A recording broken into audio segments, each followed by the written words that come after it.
Welcome to Sitcom Showdown, a podcast that reviews classic sitcom episodes and inducts them into our very own Hall of Fame. As usual, one of us has chosen a sitcom episode and the other guy has no idea what it's going to be. Will they already know it? Will they love it? Can they be convinced that it's worthy? Let's find out on the Sitcom Showdown. Hello and welcome back to Sitcom Showdown for what I believe is episode 47, and that means it's Steve's turn. Hello, Steve. It is. Hello, Jeff. How are you? I'm alright. I'm having a really good day. I'm in the middle of 18 days holidays from work, so... Luxury. Yeah, you've caught me at a good time. Oh. Oh, yeah. By the way, we have a YouTube channel and we tend to upload our episodes to there a couple of days after it comes out as a podcast. I was going to mention that we recently put a DVD review for Quacks on the YouTube channel. You won't hear that on the podcast. Oh, no, so you do get exclusives on there. You won't be able to see Jeff's hands waving around. Yep. Unless you go to YouTube, so check that out. Oh, it's jolly difficult because when you film that, of course, everything's back to front and upside down. So you go to point to a bit on the DVD cover and you have to do it on the other side. And yeah, anyway, it's very difficult. They have some kind of mirrors in order. Yeah. Yes, you're quite right. Also wanted to mention that in March we're going to be doing listener picks for the first time ever. Ooh. So we're going to flip a coin to see who's going to do what. We're going to do Blackadder Goes Forth and Sorry, which is a Ronnie Corbett sitcom. Did you which have take both been note suggested of which listeners requested which sitcom? Ah, champion. And they will get mentioned when the time in comes. March. Okay, good-o. So here we go. What are we flipping for? Well... so we'll flip to see which sitcom it is and then flip to see who gets it. That way we get two flips. If it's heads, if it's the Queen, it's Blackadder because of royalty. Okay. And if it's tails, if it's the platypus, it's Sorry. So tails. It's going to be Sorry. And who's going to get it? So if it's... you can be the platypus and I'll be the Queen. Okay, yes. Ooh. Okay. That means you get Sorry, does it? Yep. I'm happy with that. And I get Blackadder Goes Forth. Yep. So if you tell me in advance which episode you're doing, I will let people know so they can give us feedback, any comments they've got, and we can include them in the recording, which will be in about a fortnight. And Sorry, the episode is just going to be the highest rated one on IMDb, but I'll announce that as well. We're also going to be recording our 50th episode in March, and that will be a retrospective. We're going to be doing all sorts of things, such as ranking episodes and things like that. And I might put a poll up on the Facebook page, which will let people vote for their favourite episode out of the however many that we've covered. Anyway, what are we doing this week? This we've fortnight. Actually got to get to the meat of the episode. Why?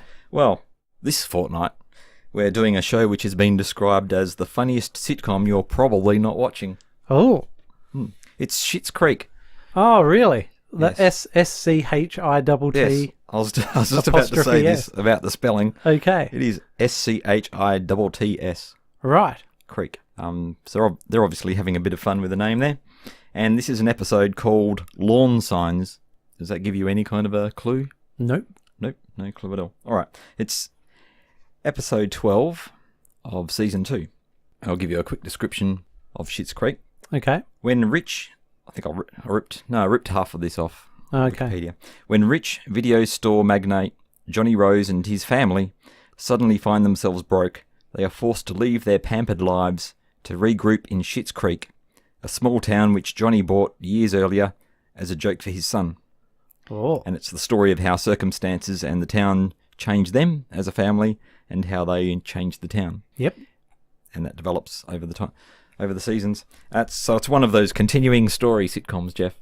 Yeah. Where we don't hit the reset button at the end of every episode. Yeah, the situation changes instead of staying the same. Yes. People move on. They grow. They evolve. All that sort of stuff. This is on the CBC network. Canada? Canadian Broadcasting Commission? Corporation? Yeah, let's say corporation. Whatever.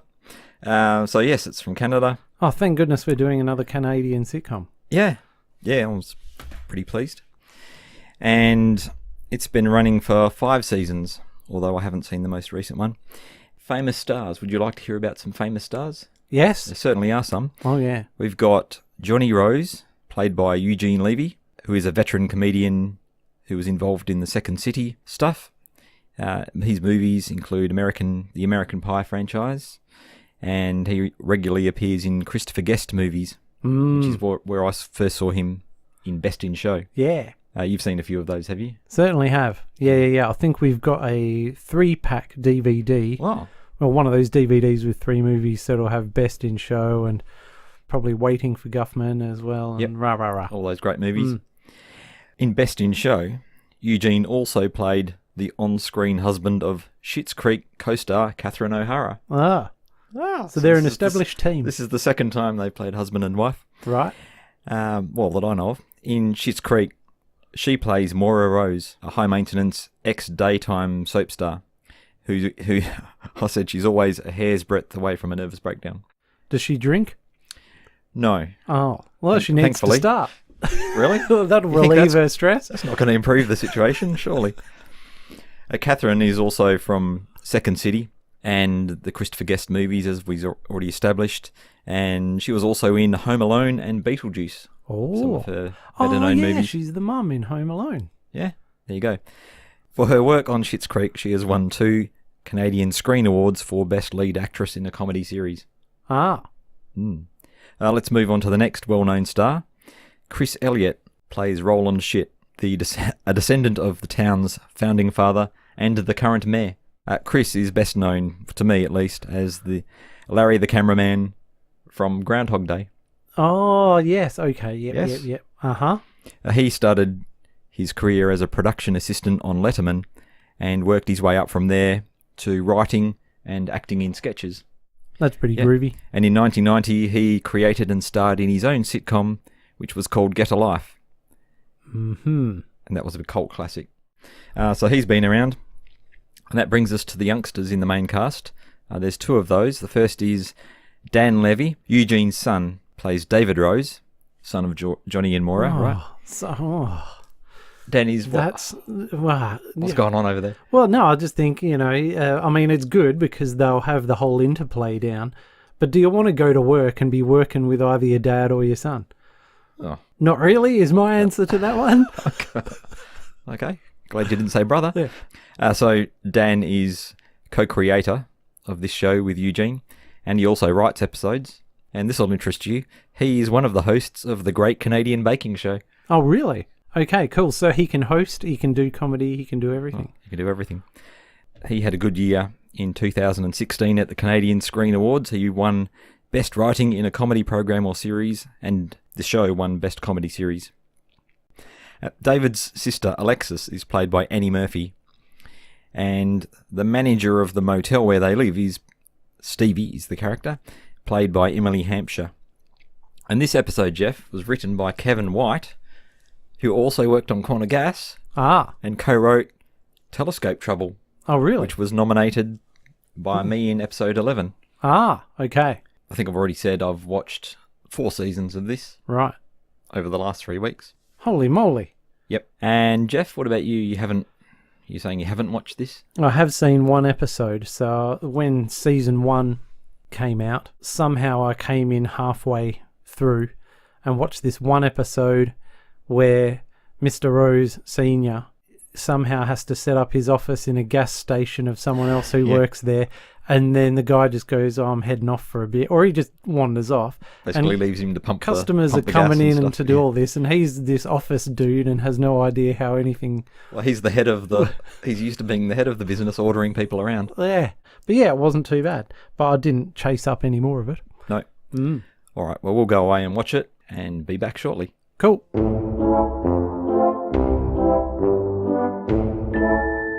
Moira, do you have any idea how Stevie found your campaign signs in our garbage? I don't think anyone can hear us, John.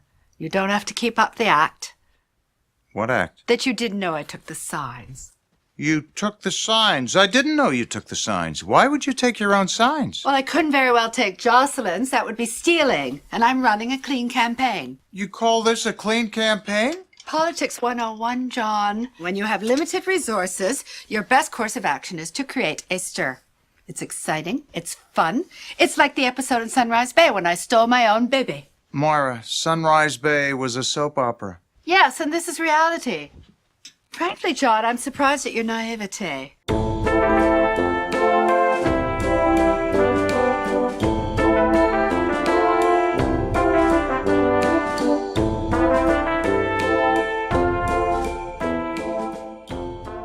we're back. And Jeff did actually figure out what lawn signs means. Yeah. Yes, political signs on a lawn. So let's give you a synopsis of the episode. We start with Moira and John meeting at the cafe, and there's a bit of drama because Moira is running for council and her titular lawn signs have gone missing, which isn't good, is it? That's got her a bit upset.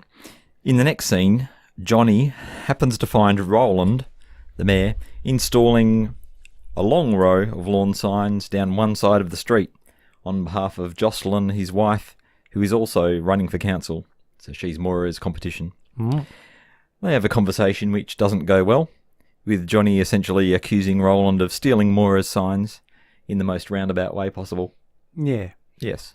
They don't want to be definite about anything. The implication is definitely there. We cut to David arriving at work, which is in the neighbouring town of Elmdale.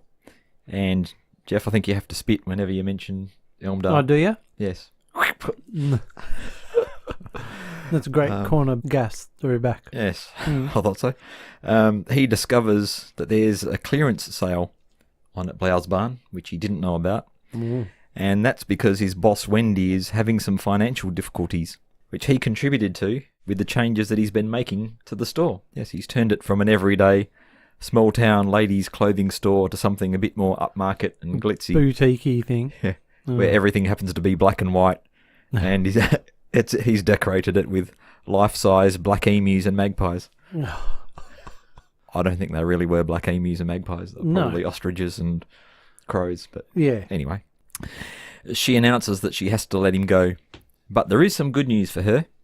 There's a chain called Blau's Barn in Australia, and they're offering her $10,000 to secure the name of the store because they want to move into the US. $10,000 dues. Yep. Yeah. Exactly. And from there, David goes to seek his dad's advice because he's thinking if Blau's Barn is willing to offer $10,000, maybe they could be given a bit of a nudge to up it a bit. So he thinks he might be able to help his boss out of the pickle that he's created and maybe even get his job back. But Johnny, his dad, is not much help. I think he's too busy reliving the glory days of Rose Video, Jeff. Yeah. Yes, which are long gone. And also polishing his shoes. Next, we're at Jazzagals, which is the ladies' singing group in town. Mm-hmm. And conversation has turned among the ladies, presumably due to Moira, to the crime wave which is sweeping town. Lovely Jocelyn, the mayor's wife, is concerned about the theft, and Moira urges her, "Don't worry about my signs. You've got your own to worry about, all 200 of them." She's so manipulative. Yes, and all the ladies look at Jocelyn like, what? Give her a bit of a nasty look, which was exactly what Moira intended. We have our first sighting of Alexis back at the motel as she arrives home, where she finds David preparing for a meeting with Blau's Barn's lawyers. She's concerned that he's going to buckle under pressure. Because he's no good at lying. And... He's pathetic at lying. Right. It's not really in his wheelhouse, but she does remind him of her ability to thrive in adverse conditions. And she mentions having gotten picked up by the South Korean secret police on New Year's one time. Oh. Yes. Well, it'd be even more impressive if it was the North Korean secret police, but... Well, yeah. I was impressed. So she gets roped into helping him, Jeff, and she's pretty up for it, but it does depend on what she can find in Mum's closet, because Alexa says that her own clothes aren't scary enough. Oh, okay. She wants to dress to impress. She wants very severe and somber and exactly businesslike. That's it. Now, outside the motel, Stevie has found the missing signs. Woo! Right. So Stevie's just a neighbourhood lady? No, Stevie's the manager of the motel. Oh, okay. Right. Yep, good. Yep. I did mention her way back in the description. Johnny immediately accuses her of stealing them, as if she was in cahoots with Roland or something like that. Well, someone stole them. Well, okay, we'll find out. We do find out. No, they fell out of their garbage bag when Stevie was putting the bins out. Oh. And she thought Moira might want them back. This information gives Johnny pause to think. He comes up with two explanations. Moira might have thrown them out accidentally, somehow. Oh, of course, accidentally. Or perhaps someone stole them and put them in Johnny and Moira's garbage to make Moira look really crazy. I think he's clinging to hope a bit too much there. Back at the shop, David, Alexis and Wendy greet Blouse Barnes' lawyer, who's got a very impressive power handshake. I don't know if you noticed that, Jim. No, I didn't. I was taking just notes. Squeezing Wendy's hand Oh. like crazy. Alexis is dressed up to the nines, like we thought she might be, doing a middling impersonation of a high-powered lawyer, and as they're sitting down, she whips the $10,000 check out of Wendy's hand as she's taking it. Yeah. Because, of course, she's ready to accept this without question. And she and David start kind of muddling their way through this negotiation with much comic effect. Johnny, having gone inside the motel now to their room, confronts Moira about the signs that have been found in the garbage. And he does this quite delicately because he thinks, not without some justification, that she might be losing her marbles. Well, it's at this point, because just before we got to that scene, I thought perhaps he had stolen some signs because he doesn't want her to run, which is why he went to so much effort to prepare these ridiculous scenarios when he was talking to Stevie. But now I understand. No, he genuinely bought Yeah, that's right. what she told him, and we don't want to get too far ahead of ourselves. No. Well, you launch into the explanation she's about to... We'll come back to that. Anyway, so she immediately tells him to drop the pretense. It's just the two of them in the room now, because he knows that it was her who took them. And he's flabbergasted. He does not know that. He's quite astonished. And she says, "Of course I did. I couldn't have stolen Jocelyn's signs. I'm running a clean campaign." And, of course she's got limited resources, so she had to create a stir and just let people draw their own conclusion about what happened. She's playing 4D chess, man. Oh, she's a master. He's quite floored by this, and in response to a quote, which I'll mention later, reminds her that this is real life, not a soap opera. It's a good line, that one. Yep. Back at the negotiation, the high-powered negotiation, the lawyer has offered a further $5,000, which even Alexis is ready to accept. But David calmly knocks this back, revealing he knows that Blouse Barn Australia made a $100 million profit last year, and they want to expand into 78 stores across the US. It was pretty impressive research. Yeah. He says, "So you need us to get out of the way, and you can certainly afford it." But what's even more impressive is that he's done a Sherlock Holmesian... I know she's got this designer bag, which costs this much, and she's wearing which costs this much. Therefore, they're probably paying her about this much. And he breaks it down completely. And this is out of the blue, I should add. We're in the position of power here because it was great. Yeah.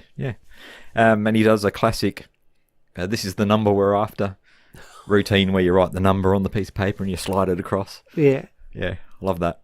And he says, "Excuse me, we have to go to another meeting now." Wendy says, "We're in our own store." And he just immediately sits back down and says, "We await your response." Yeah, we await your response. Reply, Yep, didn't bat an eyelid. At the Jazzer Girls, I think they're about to have a performance or something like that. That's kind of, they don't really reference that in a lot of detail, but anyway, we're back at the Jazzer Girls Hall. Jocelyn has kindly had her students, because she's a school teacher, Jeff, I didn't mention that. She had her students make some replacement signs for Moira, which was very nice. Now, Moira, I believe, is poised to confess at this point what has happened.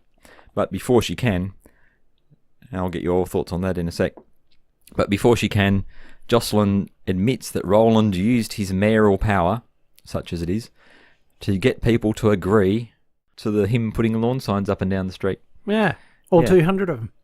She's also really upset about everything that's going on, and she even called a driver an effing moron. Yes. The day before. She's very stressed about this whole thing. Very stressed. Then Moira says, "Jocelyn, it's not unethical to do questionable things in the spirit of competition," which is an obvious reference to her own behaviour. Yeah. And then Jocelyn announces that she's dropping out of the campaign and wishes Moira all the best of luck as the new councillor for Schitt's Creek. And the look on Moira's face is like, what? It's just classic. What just happened? Back at Blouse Barn, Wendy calls David into the office because a big cheque has been dropped off. And he says, oh, well, that's essentially great. Can I get back to work then? She says, no, I'm going to take some time off and close the store. Which isn't really what he was hoping for, I don't think. No. But she does appreciate what he and Alexis did for her and gives him a check and says it's for him to do something interesting, which is very nice of her. Ah. And I think his eyebrows hit the roof when he sees the amount on the check. Oh, yeah. Mine did. Yeah. Well, you didn't see the amount on the check. No, but I heard the amount on the check later on. In this scene, which is the final scene around the table back at the motel, it's a check for $40,000. Holy dolly. Which is... that's rather a lot. I mean, I'm going to assume Canadian and Australian dollars are pretty much on parity, right? Which they often are. Yep. That's pretty impressive amount of cash. That's a year's worth of income. Yeah, absolutely. So, so we're thinking it like the settlement check must that have she been... got, Yeah. If she gave him 200 grand 10%, let's say 400,000. Well, I mean, I can't see her giving him 20% of the money. No, okay, so... But maybe she did. Let's say a minimum of 400,000. It's a hell of a lot of money. To half a mil, something like that. Darn right. Anyway, she could move out of Schitt's Creek for that sort of money. Yeah. Let us know what you think. So the family is discussing what to do and the various options that they've got. And David takes the check back out of, I think it's his dad's hand. And he says, shouldn't we be saving this? But he can't quite get the words out. saving. You can't I say it. Absolutely loved that bit. Putting it in the bank, Jeff. Isn't that what people do? Not us, but, Yeah. other people.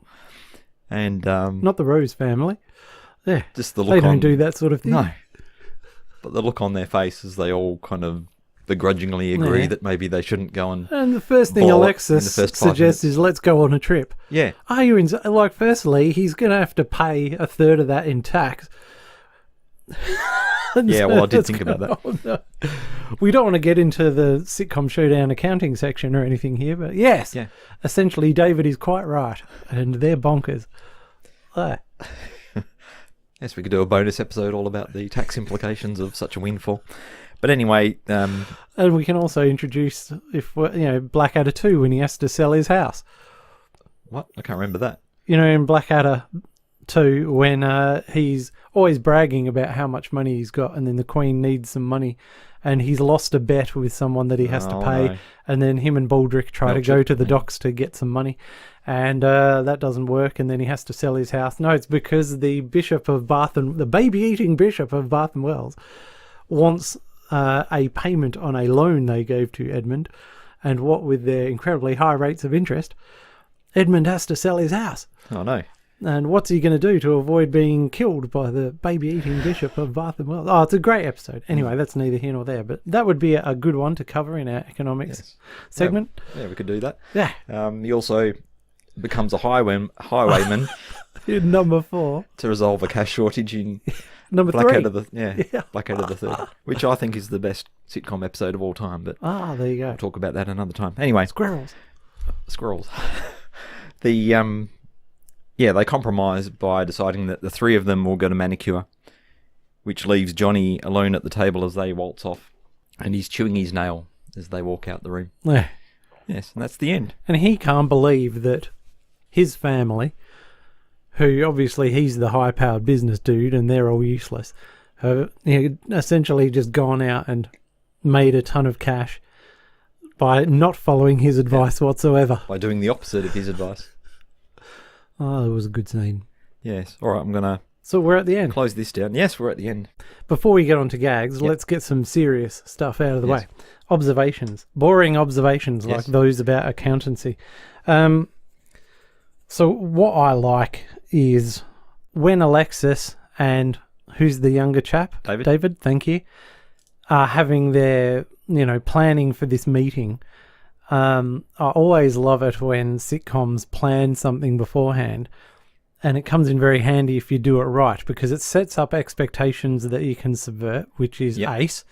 If you have certain gags in the planning scene and then they can get used again in the actual execution, then you get good mileage because you're reusing gags and when one reinforces the other, and that's really cool.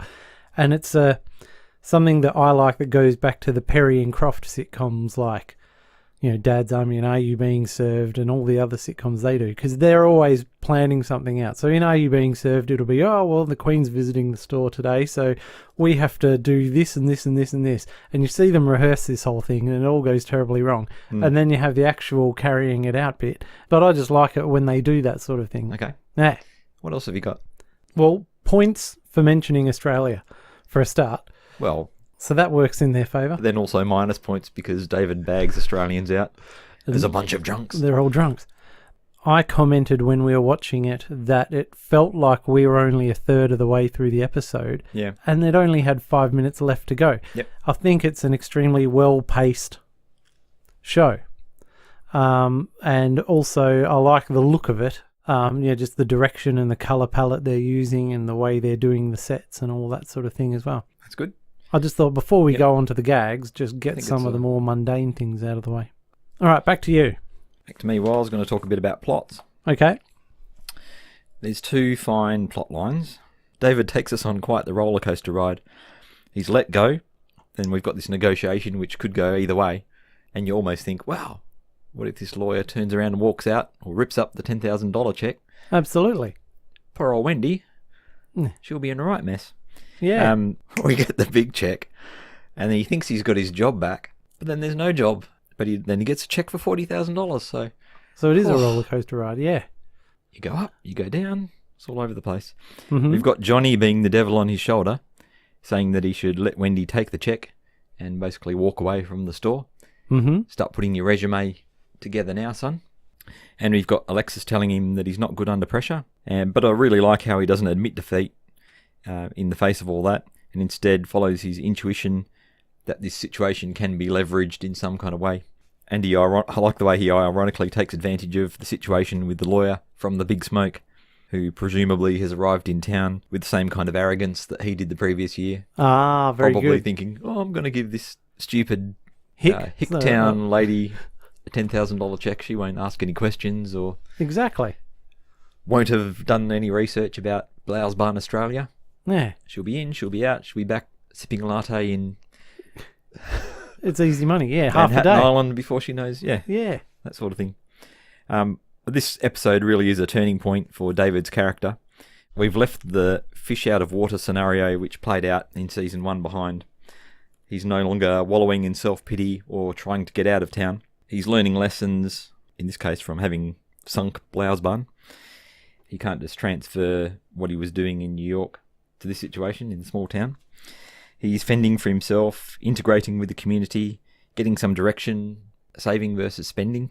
Yep. All these sorts of good things. He's taking on all these opinions that people are throwing at him about what he should do, Yeah. and then still Charting his own instead course. of blind. Yeah, thank you. That's a very good way of putting it. And he's the first in the family to really make that kind of a transition, so he's leading the way. Oh. And the $40,000 does lead to big things down the track, Oh. which I won't tell you about. So, sorry, is this episode 12 of season 2? Yep. So then there's one further more to episode. go. So this sets up a lot of stuff in season 3 then. Yep. So he's bringing order out of chaos, and Moira, on the other hand, she's creating the chaos. So Oh, we haven't talked about Moira, have we? onto the second plot line. Yeah, here we go. Look, dear. she's got no interest whatsoever in this council role, and she really doesn't understand what it even involves. Right. That becomes apparent towards the end of the So episode. she just wants to have not necessarily power, but recognition and say, look, I'm on council now, so... No. No? All she wants is the election, right? The Oh. election is just a means to get the attention that she craves. Oh, I see. So she essentially manipulates Johnny into starting up talk about the lawn signs having been stolen. She Poor chappy. completely sucks him in. With that, whips him up into quite a lather. And before you know it, he's accusing people left, right and centre. Yep. And he's just dumbfounded when he realises what's happened. Because he understands the implications for their life if word gets out about what Moira's done, right? Because at this point they're living in the motel free of cost. They don't have a car, so if they need a car, they're borrowing Roland's car. So they're reliant Things like on all this. these people to help them survive. They're really and then- down on their luck. Oh, And in particular, they're relying on Roland and Jocelyn and their good nature. And in this moment, Stevie holds the power of life and death over them because she could just go and tell someone that she found the signs. And it must be tempting to her that because Johnny accuses her of stealing the signs at the start of that conversation. But the fact that she doesn't kind of solidifies the relationship that Johnny and Stevie have, and that bears a lot of fruit down the track in the show because they become quite the team. Another irony is that an act of pure selfishness lands Moira in the role of having to serve other people for 4 years. So that's the two plot lines, Order and Chaos. They advance the overall story of the show massively and set Moira and David on their respective paths, with Johnny and Alexis still needing to find theirs in due course. And we see the family grow a bit closer. We've got Alexis and David going into the meeting together and working on that. We've got the family meeting at the end, which is they've got some kind of realisation there that they can't deal with money like they have in the past. Mm-hmm. And again, David leads the way in that by saying, well, maybe we should save this, you know. He barely got it out, but yeah. Yes. So that's all I've got to say about plot lines. Okay. I wanted to say a word or two about the acting. It's pretty stellar. It's pretty stellar. I thought I'll put Eugene at the top of the list, even though all he's doing is simply reacting to what other people are doing. But the expressions that he uses, the thoughts that go across his face as he's having these conversations with people, are just amazing. And I think Dan has inherited that ability to make people laugh with his mannerisms, the way he does that. I think so. And just a sideline there for a bit, because these guys are known for improvisational comedies, you do wonder what percentage is improvised, and does that help them come up with reactions because they're not expecting to hear what they hear? Yeah, it could be. I'll have to look into that. Catherine O'Hara plays Crazy Like a Fox brilliantly. We don't get to talk much about Annie Murphy, which is a bit of a shame, because I've slowly grown to appreciate what she does on this show, but maybe in a future episode we can talk about her. We're going to go on to the gags in a sec, but a word about gags before we do. Because the show is, well, this is the way I think about it, because the show is developing a certain storyline and doesn't reset at the start of every new episode, the gags tend to be driven by the characters interacting. Yep, and there's no laugh track. So this is a more subtle form of humour. Yeah, and that's why you need a good cast. And obviously, if you're following the storyline from episode to episode, then you're getting a much richer experience than people who drop in and drop out. Yeah, exactly. Okay, Jeff, I'm going to run through some gags, and I'm hoping you're going to have some thoughts on these as we run through. I've always got thoughts on everything. I love the look that Johnny shoots at Twyla when she suggests that the wind might have removed Moira's signs. Right. I don't know if you caught that one or not. Nope. He just looks at her. But I can imagine it. Are you insane? Are you insane? Yeah. There's the line where David said, "But I sold another poncho yesterday." And then the camera pans across to focus on the single poncho that's now left, because they obviously had two in the store. So he's really proud of that. And the poncho that you look at it's the kind of thing that the Eskimo S&M community might be wearing. Oh, really? And she's shocked that he even sold one. Yeah, exactly. Moira says to the ladies at Jazzagals, "Well said, let us focus on the show tomorrow, not focus on this provocative scandal. Sing, ladies, if you can." She's just milking it for everything, for all it's worth. It's crazy. Alexis says, because Alexis is meeting Wendy for the first time and Wendy's mistaking her for this lawyer, and anyway, it's funny. She says to Wendy, "If Prince Harry trusts me with his life, then I think you can too." Just a dreadful name drop. Classic. They don't come bigger than that, do they? No. No. They certainly don't. The scene where Stevie and Johnny meet outside the motel is just gold, because she totally knows what's up. I think they both come to the conclusion that Moira probably threw them out herself because she's just mad. Oh. And that's the best possible explanation for it, I think. It only gets worse from there. She knows what's going on. And she could blow the whistle on him, sinking them, as we've already discussed. Alexis and David working together in the meeting is really funny. While Wendy looks like a deer in the spotlight, Alexis says to this lawyer, $10,000 won't even cover our legal costs. Wendy's like, what? What legal cast? David says, it's fine, just let it go. So there's lots of stuff like that happening. In the motel room, when Johnny confronts Moira about the signs being in the garbage, she says, it's like the episode in Sunrise Bay where I stole my own baby. Yeah. And he says, this is real life. Yeah. But the delivery of that line's even better. When I stole my baby. Yeah, she's got this crazy accent, right? It's just all over the place. And then my last one is David saying, I can't accept this, referring to the check, and at the same time he's folding it up and putting it in his pocket. That was very good. Yes. Got any more? The bit at the end where poor old David's struggling to say, shouldn't we save this? Yeah. Yeah. That's not necessarily objectively funny, but it appeals to me. It just tweaked my funny bone, even though it's not a... How many times have you had savings come up in a sitcom? Almost never. Apart from the aforementioned Blackadder I don't episodes. think in 47 episodes we've had... I don't think it's come up once, has it? And Baldrick saves in turnips, obviously. But Well, yes, of course. it doesn't work for us these days. Yeah. No. So that's all I've got as far as gags go. But again, when you're on the instructional side of the Sitcom Showdown transaction, you often, while taking notes, miss a whole bunch of subtle things. Well, I'll launch into my summing up. Okay. My final statement, if that's how the lawyers would describe it. Yeah. So this show is very well put together. The people that are in creative control have a clear idea of where they're going, and they're obviously invested in the show, not just financially, but creatively and emotionally. We've discussed the very fine actors in the show. The writer was previously nominated, Jeff, as I mentioned before. Oh. I like this particular episode because this is where David really shines, and I'm cheering him on as he tenaciously follows through instead of just caving in, which everyone else would have him do. Ah.